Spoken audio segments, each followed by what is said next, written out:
धरना जारी है। मौलाना फजल रहमान खिताब कर रहे थे और जैसे जैसे धरने के दिन बढ़ते जा रहे हैं, कौमी असेंबली के दर्ज हरारत में भी तेजी आती जा रही है। आज कौमी असेंबली इजलास में परवेज खटक और ख्वाजा आसिफ के दरमियान लफ्जों की गोलाबारी जारी रही।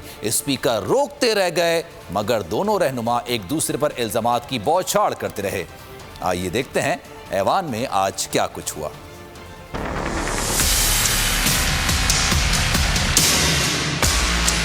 अगर इस तरह के रवैये रहे तो ज्यादा दूर नहीं कि ये सारा निजाम लपेटा जाएगा। खटक साहब, जमहूरियत का बेड़ा गर्क होगा। आपका हमारा बेड़ा गर्क हो जाए तो उसकी कोई फिक्र नहीं है। क्या जमहूरियत? जमहूरियत मुल्क का बेड़ा गर्क कर दिया जमहूरियत। ये जमहूरियत इसी तरह। नौज़ायदा लोग हैं, मैं इनकी बात नहीं मानी। सुन ले बेटा, सुन लो। हमने बहुत सुन लिया, आप भी सुन लो। है सारा पाकिस्तान सुन रहा है। मैं आपकी शक्ल सामने लाना चाहता हूँ। पाकिस्तान के साथ कौन सा इंसाफ कर रहे हैं? लेकिन जब अदारों का बेड़ा गर्क होगा, जमहूरियत का बेड़ा गर्क होगा।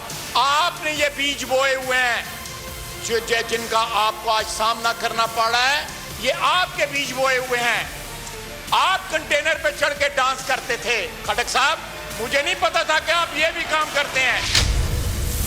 मैं इनको कहता हूँ सब्र करें, आपको बड़ा कुछ देखना पड़ेगा। ये तमाशा नहीं चलेगा। आपको वो पता नहीं जो हमें पता है। चलें, तो इक़्तिदार में होता है वो सबसे ज्यादा कम इन्फॉर्म्ड होता है। इलेक्शन लड़ के दिखाओ, मुकाबला करके दिखाओ, फिर देखते हैं कि सच है कि झूठ। हो जाएंगे इलेक्शन, फिक्र ना करें आप सब्र करें। इलेक्शन ही होंगे और जल्दी होंगे। हमारी डिमांड पे होंगे इंशाअल्लाह ताला।